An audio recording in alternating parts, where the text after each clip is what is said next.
Mid-autumn. Mogollon Rim near Sedona, Arizona. Cold mornings, clear days. 4 of us got dropped off at sunrise to help the sheriff find hikers who went missing. We had to search quietly and get out before dark. Nothing special. Boots on the ground, radios working, normal checks. Then the woods went silent like something was listening. Rocks fell straight down from above. A cough came from the trees that sounded almost like a person but not quite right. We kept walking.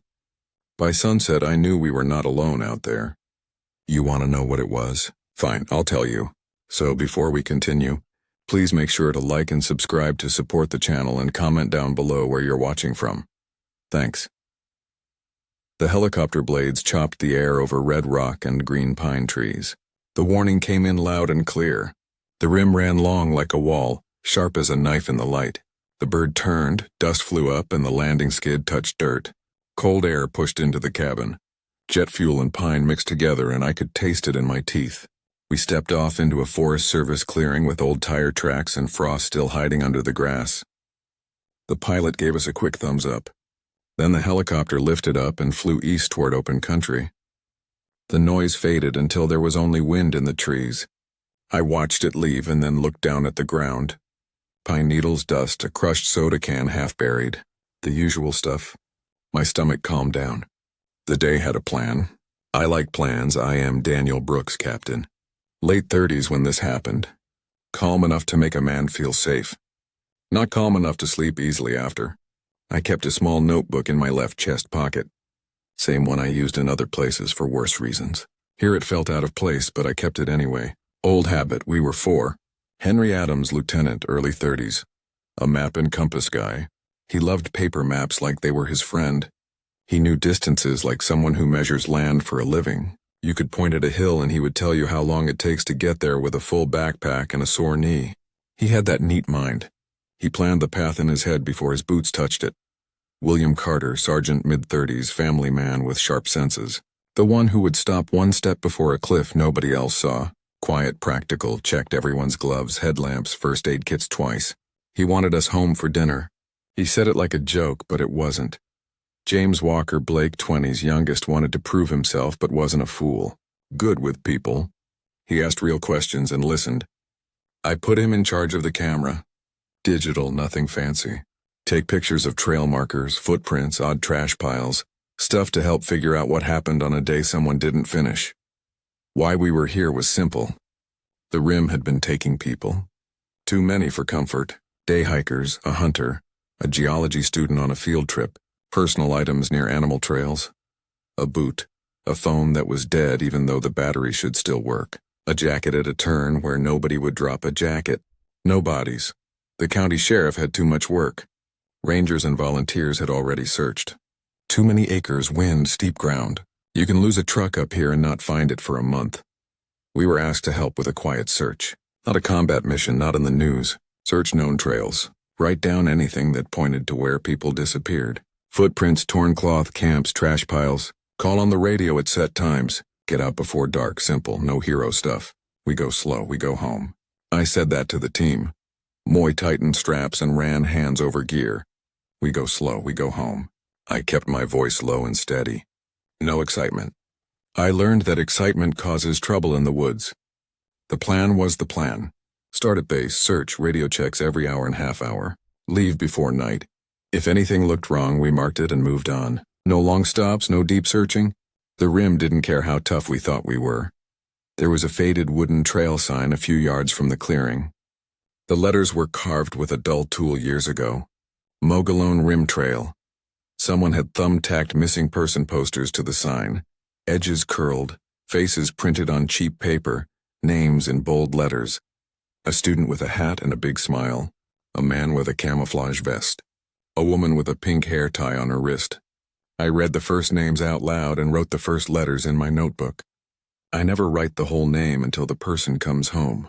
Old superstition. Mine, a ranger, met us there. Worn jacket, baseball cap faded by sun.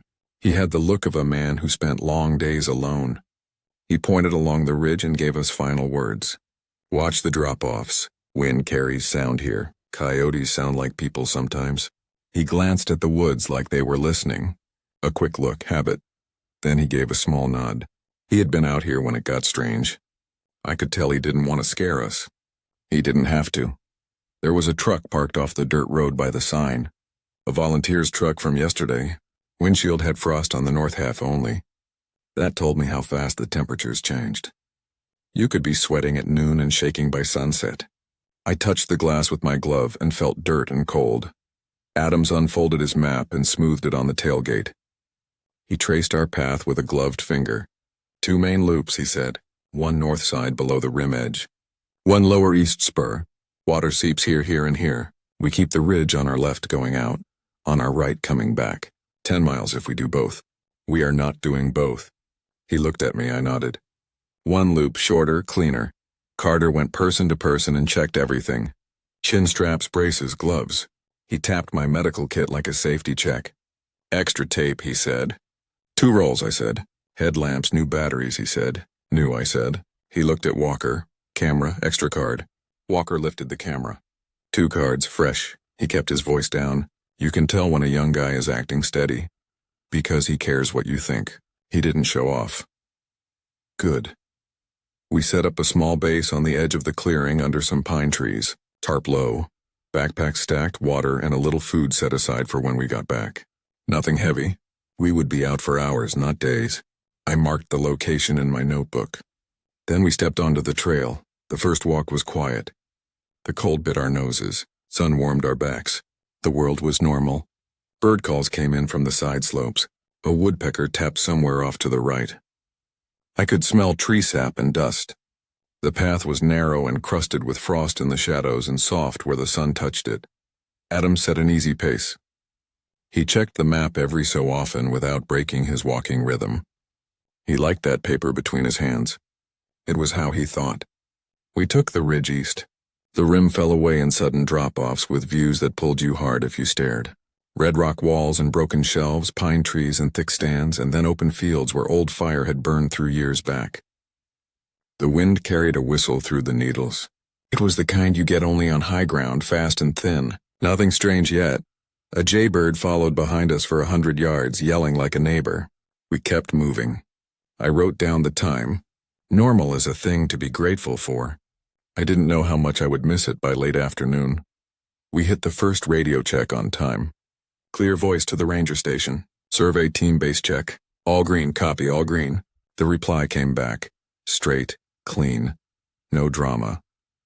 Walker took photos of trail markers with fresh paint and of a few old cuts across tree trunks where someone had tried to mark a path with a dull knife. He also snapped pictures of the missing posters at the sign on our way out. He didn't say much. He looked left and right. He listened. Good habit. We passed a low stone ledge with lichen-like gray scabs and frost still in the shade. Our breath showed when wind came through. Then the sun cleared the pines and burned it off. We walked in that mix of warm on the back and cold on the face that happens after the first big cold snap of the season. I remember thinking, we will be back before it changes. That was the plan. Always the plan. The rim looked endless. Like you could walk it for weeks and never step in the same place twice. We had hours, not weeks, so we kept it tight. We did what we came to do. It changed slowly at first. Little things you can explain if you want to. We started along a narrower section where the trail hugged a ledge, and the drop to the left went fast into green trees. The wind came off the cliff and took our voices. I called the check to Adams and heard myself call it again a second later, bent and thin and thrown back by the wall. Same words, wrong shape, I paused. I have heard echoes in canyons and cities. This one came late and blurred like the cliff wanted to keep it. We pushed on a quarter-mile more. The ground leveled, the trees opened, and we came to a small flat area with old fire scars and an animal trail cutting across. Carter pointed with 2 fingers. A single hiking boot lay off the trail in bushes. Left boot, laces cut clean, not torn. The leather was scratched but not chewed by animals. No blood, no matching boot. The kind of thing that makes your chest tight because it's strange and simple. Someone sat down, took off a boot, cut the lace, then what? I wrote left boot lace cut in the notebook with the time. Walker took 3 photos. Toe, heel, and the cut. We crossed through bushes and found a camera strap snagged low in the branches. No camera. Strap frayed at one end, the clip still on the other. Walker shook his head. Somebody pushed through here in a hurry, he said. He was right. Most people guard their camera like a wallet. If you leave the camera, something rushed you or you fell or you ran. He photographed the strap in place and then bagged it. 100 yards more and we found snack wrappers tucked under a flat stone, not just thrown away, folded tight into squares and stacked. You see people do that at trailheads sometimes to be neat. You don't see it in the middle of nowhere. Not stacked that tight. Carter lifted the rock and let out a breath. Someone was sorting trash out here, he said. He was thinking what I was thinking. Sorting isn't panic. Sorting is time, or it's a habit you can't shut off even when you should. I wrote it down. We kept the steady pace. The wind moved in the pine trees and the sun cut beams through dust in the air. A smell came and went with the gusts. Wet dog smell. Not bad like a dead thing. Not sweet like rot. Just thick and animal. Carter said elk. Adams frowned at the sky and shook his head. Wind steady, he said. Since morning. He didn't like that. I didn't either. I have smelled elk. This was not that. But I wrote musk because that's what it was. I don't write guesses in the book. We passed a big pine tree with old scars high up. Not bear-sized, wide, narrow, vertical, at least 8 feet off the ground. The sap had run and hardened years ago. Old sign, still it bothered me. Something long and narrow had scraped that trunk higher than a tall man could reach without help. No ladder out here. No reason to do that. Walker held up a hand. He listened with his head turned toward the east slope. Talking, he said low. We all froze. I heard only wind and a faraway jaybird. He held still longer. Then he shook his head. Sounded like 2 voices, he whispered. Like a couple whispering. He raised his chin to the trees. Whatever it was had stopped. Walker looked rattled, not spooked, just off. He's good with people. He knows how voices sound in the air. He didn't make that claim for fun. A jaybird had been following us. It hopped branch to branch and gave us trouble for being there. Then it went silent like someone hit a switch. And not just the jay, all of them. No small birds, no woodpecker, no chatter. It happens sometimes when a hawk or wildcat moves through. It happened too fast for that. The silence settled heavy and clear. I could hear our coats shift. The wind still ran. The trees still moved, but the forest went quiet like it didn't want to draw attention. I looked at the others. Adams glanced up at the ridgeline. Carter tightened his shoulder straps a notch. Walker checked the camera like a nervous habit. Nothing was wrong, but everything was wrong. We walked anyway. That's what you do. The next radio check hit. I called it. Survey team. Base check. A crackle. A small warble. And then our ranger came back clear as a bell. Copy, check, good. My shoulders relaxed a little. The radio was clean. The trail was marked on the map. The sun was still high. Normal kept 1 foot inside the door. We took water and moved. The rim carried our steps along like a rail line. The worry stayed. It didn't break. It just rode with us out of sight. I caught myself glancing back more than I should have. The path looked the same both ways. That's a thing I don't trust. We hit a low point between 2 hills and dropped into a shallow bowl with a little water seep at the low point. There was black mud there and rough grass where deer had eaten the tops. A fire ring sat off to the side. Someone had half covered it with dirt, not a proper cold out, just kicked over and forgotten. Around it were human footprints where the ground still held shape. 2 sets, one bigger than the other, boot tread shallow from dryness the day before. Laid over them after the frost were a mess of larger prints. Wide bare, not clear. Edges softened by the freeze and morning melt. Spaced wider than a man usually steps in brush. I'm careful with this kind of thing. You can see what you want to see. I crouched and used my palm to measure stride, heel to heel, longer than mine by a hand and a half. I have a long stride. Adam squatted beside me and didn't speak. He doesn't guess either. Walker took photos low with a coin for scale. We bagged ash from the fire ring in case the sheriff wanted to test it. I wrote the time, the location, and the note that the frost softened the edges. I don't know why I wrote that. Maybe because I wanted to tie the strange thing to a real fact. We worked outward from the ring. Carter's voice came low. Here. A faded college ID holder hung twisted in a bush branch. The card itself was gone. The clip was snapped. The holder had dirt ground into it. A metal water bottle lay near a log with a dent like a pinch at the middle. Not crushed. Pinched. Walker lifted it and we looked at the shape. Thumb and fingers wouldn't do that. A boot heel wouldn't. A truck would fold it, not pinch it. We all saw it. Nobody said what we were thinking. He bagged it. A red bandana flapped at eye level, tied high on a young tree like a marker. People do that to help a friend find them. People also do that when they're losing the trail and losing their nerve. I wrote it all item by item. No describing words. Facts hold. A clack sounded on the trail above us. A stone hitting stone. No roll, a drop. Straight down from the slope to our left. Carter froze and raised 2 fingers without looking at me. I answered the same and we stood still. I looked up into the trees and rocks. A second rock hit. Same sound. Click on stone. Then nothing. Adams cupped a hand and gave a short hey to the slope. Not a shout, test tone. A long 2 heartbeats later, a single whoop came back from farther away. Could have been a person. Could have been a coyote sounding weird in the wind. Could have been a thing we didn't know yet. We waited a minute. Nothing followed. Walker aimed his camera uphill. Trees, rocks, no people. He lowered it. He had that frustrated look. He wanted to catch something real, not a story told at a bar. I understood. We started to move when Walker stiffened and lifted the camera again. Shadow, he whispered, crossed behind those trees. Big shoulder. We all searched the slope. Branches moved. A squirrel barked high up in a pine like it had just remembered how to live. I saw nothing. My skin prickled anyway. The sun felt less warm on my back. It happens when you brace without knowing you did.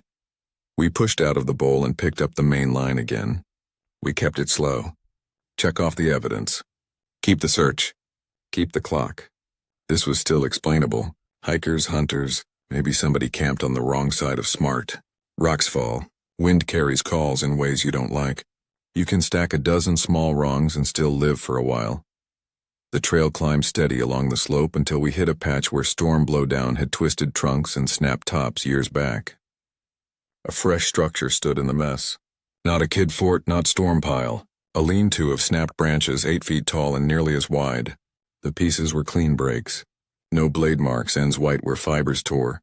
Inside was a floor cleared of needles with neat stacks of stones at one end. Round river stones. Not from here. And a bundle of sticks bound with grass. Tight, precise. I have seen shelters built in a hurry. This was not that. It was done on purpose. It said this is a place. It said someone meant to use it or to show it. We didn't go inside. We circled and took photos from 3 angles. I made a small square in the dirt with my boot and placed a twig on one edge. When we passed back by later, I would know if anything moved. Old trick. We didn't plan to pass back, but I did it anyway. Habit. If you feel watched, you start leaving signs for yourself so you can tell if your head is lying. Knocks started soon after we left the lean-to. One echo from close, one from farther, then a low whistle that didn't match any bird we knew. It rose, stopped short, and held the air open like a door. I marked the time and the direction we thought we heard it. Sound plays tricks in the rim. The cliff changes it. The pine trees cut it up. Still, we know birds. This was not one. We found more items. A torn corner of a map with a pencil circle around a stream crossing miles from here. Someone had circled it like a target. The paper was weathered but not rotten. A scarf hung 20 feet up in a young pine. Not thrown. Placed. You can't toss a scarf and have it loop twice and hold there unless you place it. No footprints below. The trunk had no marks. My throat tightened when I looked at it. Not fear, anger. Whoever put that up wanted someone to stand under it and feel small. A band of smell cut across the slope and stopped me mid-step. Thick, sour. It made my eyes water. My mouth filled with spit. Then it was gone. A step more. Clear air. Wind hadn't shifted. Adams stared at the needles. The rest of us stared at him. No one had anything to say that would help. We moved. Near a water seep, we had a patch of soil that held shape under my boot. In that patch were 5 prints in a straight line across where the seep ran off into the ground cover. Long, wide, deep, not a deer track, not a boot, not a bear. Heel to toe, clear enough to see toes on the 2 best ones. No claw marks, spaced far apart. I set my hand flat heel to heel and counted. 1 step was longer than any of ours, even if you made a show of it. Brooks, I wrote, measured with hand. I didn't write what I felt. My hands were cold in the gloves, but I could feel my palms sweat. We worked a little farther and found a place where someone or something had dug a shallow bed in the pine needles. Oval, 2 feet wide and 5 feet long. Not quite a body length for a tall man, but lined with needles in a careful way. Under the top layer it was warm, not hot. Warm like a dog had lain there and moved on. No hair, no animal poop, nothing else, only warmth. I slid my hand back out and dried it on my pants. The wind felt colder on my fingers after. The woods pressed on us. That's the best way I can say it and still be honest. Steps moved with us in the trees where the view broke into trunks and shadow. One set on the left, then it swapped to the right, then behind. When we stopped, it stopped. When we moved, it moved. We never caught it in the open. The pace matched us. Not rushed, not sloppy. I have been paced by men who wanted to kill me. This felt different. This felt like a study. The way a big dog looks at a new thing and knows it could end the new thing if it had to. Radio check on the half-hour came garbled. An echo inside the call like 2 people spoke on the same channel at a slight delay. The next second it cleared. Copy check good, the ranger said. His voice sounded worried, not of us, of his day. I looked up the ridge and traced where rock might block signal. Adams did the same and tapped the line with his finger. There, he said. It was an explanation that didn't explain the echo. He made himself accept it anyway. The sun slid west. Shadows stretched. I felt the clock crawl up our necks. We had a turn point picked. We were close to it. I considered pushing 100 yards farther to satisfy the itch to see one more thing. Then I told myself the rule and stuck to it. You don't go just a little farther in this kind of country. A little farther means a little late. A little late means dark. Dark on the rim is not a place you want to learn in real time. We turn around according to the plan. The mountains don't care if you're curious. Late afternoon shade leaned in from the high country. We moved along a parallel slope where pine trees grew in columns with bare ground in between. Clean sight lines. The kind that make you feel like you can finally see what has been after you all day. Then we saw it. It stood between 2 pine trees on the opposite slope. Tall, wide at the shoulders, dark coat that laid heavy like wet hair. One arm rested on a trunk with a hand spread out. It turned its head and looked straight at us. No rush, no surprise, calm, not a bear. The posture killed that idea. Not a moose. There are no moose here anyway. Not a man in a suit because the body hung right and the joints moved right, and the light reached into the hair and showed skin where hair parted at the wrist and neck. Little plain things you notice when you're used to looking for lies. We didn't breathe. We didn't speak. Leaves shook in a soft gust between us. My heart thumped slow and hard. It took 2 steps uphill and slid behind a rock outcrop like smoke. It wasn't smoke. It was weight and muscle and control, but it moved with a smooth line that didn't fit the size. It was like watching a heavy truck, you know. Well, drift through a gap only a small car should fit. The mind doesn't like it. It short-circuits and then catches up. We stood in that gap where you want to chase and you want to run and you want to stand still. None of those are right in full. Small rocks began to click down the slope on both sides. Not a landslide, not a slide, placed. A fist-sized one bounced near Walker's boot and stopped dead in the ground cover. He jerked his foot away like he had been shocked. Carter put his palm down. Steady. His eyes moved like radar. Something big moved behind us in a way that didn't care if we heard. Not a stalk, a pass. A heavy exhale hit my neck like a fist of warm air. Hot, damp. Pine and musk mixed in it. Carter spun and saw what I didn't. A shoulder slid past the trunk at 10 feet. A hand touched the bark and used it for balance. Fingers too long, too sure, not fumbling. The palm left a dark spot where tree resin warmed under the heat. Then it was gone into brush with no sound you could track. You felt it in your bones anyway. Decision was easy. We fall back to base while light holds. I kept my voice low. We move, tight file. Eyes up, no panic. This was not a route march. This was contact, and we were leaving the contact zone because there was no fight here. We could win, and no win here that mattered. Adams nodded. He looked pale. Pain sat behind his eyes. I hadn't heard him complain. He doesn't, but I could see the pulse in his neck jump. Walker's face showed both fear and relief. He got the sighting. That would live with him. It will live with me. We started moving when a log came down the slope from above. Not a roll, a shove. You can tell the difference. A roll rattles rocks and scrapes dirt. A shove has drive. It came at an angle and clipped Adams at the hip and ribs. He went to one knee with a grunt and grabbed a root to keep from sliding. He hissed air through his teeth. Walker was there in a second and pulled him up. Adam said, "I'm good." He wasn't, but he could move. That was the important part. The log wedged and held behind us like a gate we had just missed closing. We moved. We kept it steady. We didn't give them a run to chase. That felt right. The woods watched like a crowd. I have never felt that weight and focus in the backcountry before or since. It wasn't hate. It wasn't fear. It was calculation. The sun slipped behind the rim and the light went thin. The temperature dropped hard. Our breath showed like smoke in front of us. The forest went dead quiet again. A quiet with shape, not the lazy quiet before dinner. The one you get when something big enters a room and everyone shuts up. Steps kept pace with us on both sides. Exact distance. When we sped up, it sped up. When we stopped, it stopped. Sometimes we heard it ahead too. The same weight, the same branch snaps. Either there was more than one or it moved like water through spaces we couldn't follow. I hate guessing numbers in the dark. You're always wrong, but that night I would have bet we had at least two. A cough came from the trees to the right.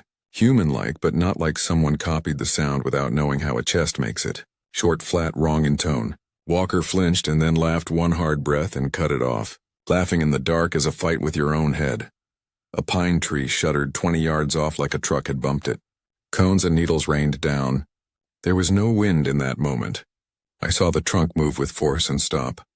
We stood in our tracks and then moved again because standing felt like putting our necks on a block. Pain stacked up fast. Adams fought for breath. The log had hit his ribs hard. He grunted when he hit a rut wrong. Carter's knee twisted on a root in a patch of shadow. He cursed under his breath and caught himself on a trunk. "I'm fine," he said. He wasn't. The knee would swell if we let it. We wouldn't let it because we had to get out before it could. The charge came from the right. A sudden rush through brush. No scream, no show, just speed and weight. I saw a blur, a shoulder, a head, an arm that looked too long in the light we had left. It slammed Carter and sent him face first into dirt. He groaned and rolled to his back. Something heavy stood over him. One heartbeat. Hot breath hit his face. A low rumble in its chest. Then it peeled away upslope. Branches snapped like dry bones breaking under that weight. Carter sat up. Blood ran down his cheek from a cut near the eye. He touched it and blinked and said he was okay. He was dazed. He kept moving anyway. He's stubborn. That saved us later. I raised my light, not a blinding beam, just enough to find path and faces. Eyes shine, winked once and vanished. Too high for a deer. Another set lower a second later at the edge of a deadfall. For a moment it looked like two. I didn't say it. I didn't need to. We all felt it. Then a voice behind us said this way in Walker's tone. Same pitch, same throw. Walker stopped like someone had tugged a wire in his neck. "I didn't say that," he said. The air went hollow. We froze. You can fall for it if you let your head want the easy thing. We stood and listened. Nothing but our breath. Nothing but needles settling. Then a soft footstep in ground cover just beyond the cone of light. Not a deer, not a man who drinks and wanders. Heavy, patient. We took another step. A hand pressed into damp soil right beside my boot. Wide palm pads like leather. Thumb set lower than human. The print filled while I stared. It was fresh and it was right there. And the heat from it touched my face as the cold air bit at my teeth. My mouth went dry. I pulled my boot away an inch like it would bite. We had a choice. Stay on the main trail where we had too many clearings and too many open sides, or cut to an animal trail that Adams swore would shortcut the last ridge to the base. It was tighter, darker, faster. Carter's knee would hate it. Adams's ribs would curse it. Walker could carry on one leg if he had to. We took the animal trail. You can second-guess that from a couch. In the trees with eyes on you and light dying, you take what gets you to food, heat, and a radio fastest. Adams pointed, left at the dead tree with a lightning scar, then hugged the slab. We went. The trail dipped into a draw and climbed. My headlamp cut tunnels through needles. Footfalls stayed with us, always just beyond the edge. A whistle came low. A knock answered it from ahead. They were talking. That's how it felt. Talking around us. I tasted metal in my mouth. That taste shows up when fear surges and your body dumps the wrong chemicals at the wrong time. Fine. I kept my voice steady and called the turn. Left here. Watch your feet. We moved like a slow machine with broken gears that still worked because the operator wouldn't let it stop. The cold settled in my forearms and around my kidneys and sat there like a bag of ice. The light got thin enough that the edges went dark. The track narrowed, then widened, then narrowed again. The rim waited for us to slip. It always does. We didn't give it what it wanted yet. The animal trail choked at a bottleneck between two big boulders. On the other side, the ground slid steep and loose into scrub. The woods pressed close. The smell came back. Stronger musk and wet earth mixed like an old barn after rain. We were in its throat. I raised my hand. Stop. We stacked tight in the gap.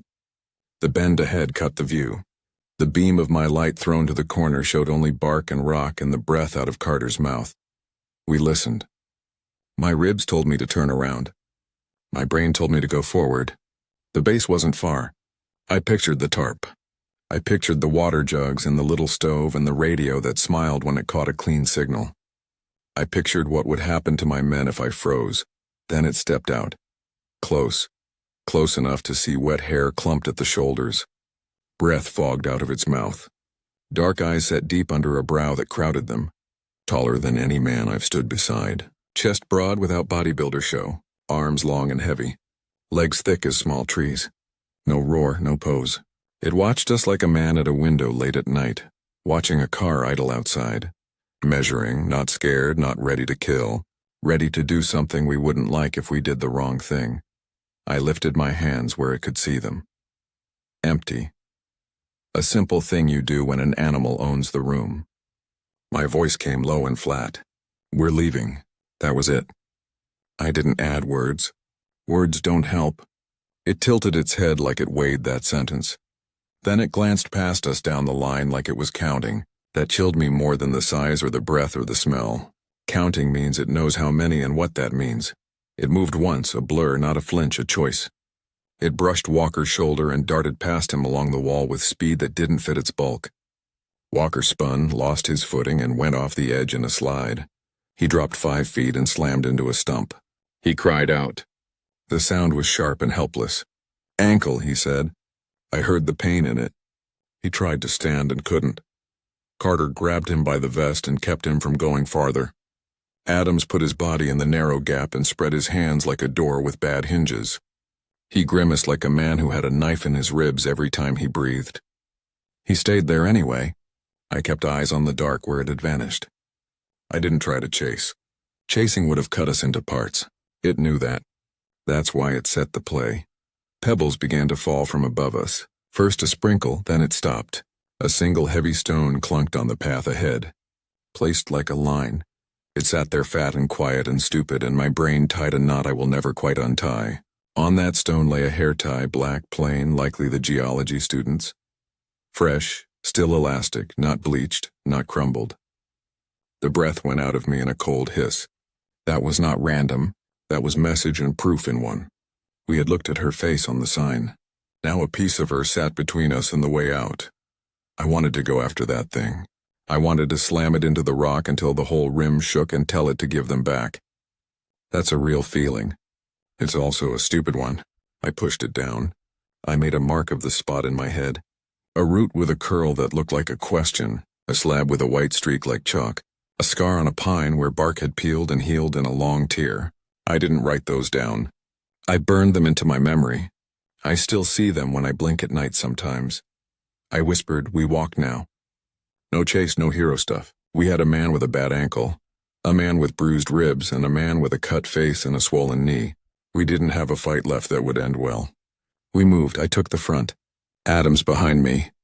Carter helped Walker with most of his weight. We went slow because fast would have spilled us into the scrub. The footfalls shadowed us. Always there. The pressure held like a hand on your shoulder. It didn't squeeze. It just reminded you it was there. When the first glint of our base tarp showed through the trees, the pressure lifted. Not all the way, but enough, like a door cracked open in a bad room. We didn't run the last yards. We didn't look back because we didn't need to. We knew it was behind us. We also knew it had decided we could go. At base, we dropped packs in a pile and went to work. No chatter, just tasks. Carter cleaned the cut on his cheek with water and gauze and a little iodine. He swore at the sting and then laughed because it didn't matter. Adam sat and let me tape his ribs tight. He held his breath in short sets while I rapped. He would sleep like a broken fence post for a week. Walker's ankle had a lump on the outside that looked like a golf ball. I splinted it with a padded board and tape and then braced it with his bootlace loose.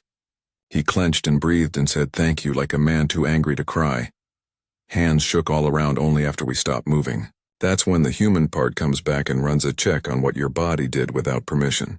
You let it wash through. You don't feed it. Night sounds crept in slow. From deep in the woods came a single wood knock, sharp, then another farther away, then nothing for a long stretch. Then the normal forest started to return. One cricket, then two. A night bird called once. Our breath settled. Our eyes went back to human size. We ate a little more for the ritual than the calories. Nobody was hungry. The stove hissed gentle. The radio sat quiet and watched us like a dog. I opened the notebook and wrote a short report in plain words. Missing case items found. A holder. A water bottle with an odd dent. A bandana. A hair tie placed on a stone at a narrow trail gap. A lean-to structure of snapped branches with stones stacked inside. High scarf placed on pine. Stacks of folded trash. Fresh footprints in damp soil near a seep. Long white heel-to-toe spaced far apart. Nest-like ground bed, warm undersurface. Rocks tossed, knocks, whistles, copy voice. Eye shine at height. Signals of more than one. Radio echo. Once large unknown primate-like animal seen at close range. Watched with direct eye contact. Moved with speed and control. Showed territorial and defensive behavior. No chase, team withdrew before night. Injuries, bruised ribs, twisted ankle, facial cut, knee strain. We will return items to sheriff with location. We will advise to travel only in groups and to leave the area before dark. I kept it clean. No extras, reports are not for stories. They are for truth you can stand on when someone asks why you did what you did. I didn't write fear. I didn't need to. The facts carried their own weight. We bagged the hair tie and the holder and labeled them for the sheriff and the families. I hated that bag. It felt like a gravestone with no ground under it. We gave the location marks we could give. The curl in the root, the slab face, the scarred pine. I drew a quick sketch with a fat pencil. My hand steadied as soon as the pencil made a shape. Work helps. We set a watch in pairs through the night, though none of us slept much. Nothing pushed the tarp. Nothing threw stones at the base. At one point, I heard a whistle from far off and a knock answer it even farther. That was all. If it wanted to come in and destroy us, it would have. It didn't. It had made its point already. We had heard it. At first light, we called the helicopter. The pilot sounded tired and ready. We packed fast and neat. We left the lean-to things like we found them. We didn't clean the lean-to or kick down the stone stacks or untie the scarf. Some places you don't touch because touching is a statement you can't back up. We made sure our trash left with us. I checked the small square I had scratched by the lean-to on our way out the day before. We didn't go back that way. I still thought about it. The stick I had placed in the edge of the square sat tilted under my eyelids when I blinked. The helicopter sat down in the clearing and we moved in a short line. As the skids took weight, I looked out past the trail sign and the missing posters. Walker stared at the tree line behind the clearing. He didn't point. He just looked. After we were in the air, he leaned in so only I could hear. I saw it, he said. Edge of the trees still as a stump. I believed him. I didn't turn to look. I have looked enough at things I can't fix. Back at the small forward pad, we handed over the bagged items and the location to the sheriff. He looked at the hair tie and blinked fast and swallowed and said, "Thank you." He didn't ask about the rest in a way that would make me say the word. He didn't want to hear it from a mouth in uniform. I understood. He would go home and think about it alone. He would go back out later with volunteers and he would tell them to keep good spacing and to leave before dusk and to mark what they saw and to not go off trail, even if they heard something that sounded like a kid or a woman. He wouldn't say why. He wouldn't have to. I closed my notebook and put the pencil in the spiral. My hand left a smudge of dirt on the cover. Not a monster, I wrote at the bottom of the last page. Not a ghost. Something that lives here and wants room. People go missing when they don't read the signs. We read them. We left so we get to go home. That's the whole of it. No big twist. No secret crew rolling in with trucks and white suits. No giant ending. We saw a thing that owns that stretch of the rim. It watched us. It pressed us. It put a stone where it wanted a line. We listened. We left. I keep the notebook in a drawer. Sometimes I take it out and run my thumb over the pages where the pencil cut a little deeper, because my hand shook. The paper is thin. The words don't change. The truth doesn't need me to dress it. You want the story. There it is. We went slow. We went home, and something on the rim watched us go. So that's the end of our video. If you made it this far, make sure to hit like and subscribe. It really helps the channel and it's free. And if you want more terrifying encounters like this one, check out the other videos on screen right now. Thanks for watching and stay safe out there.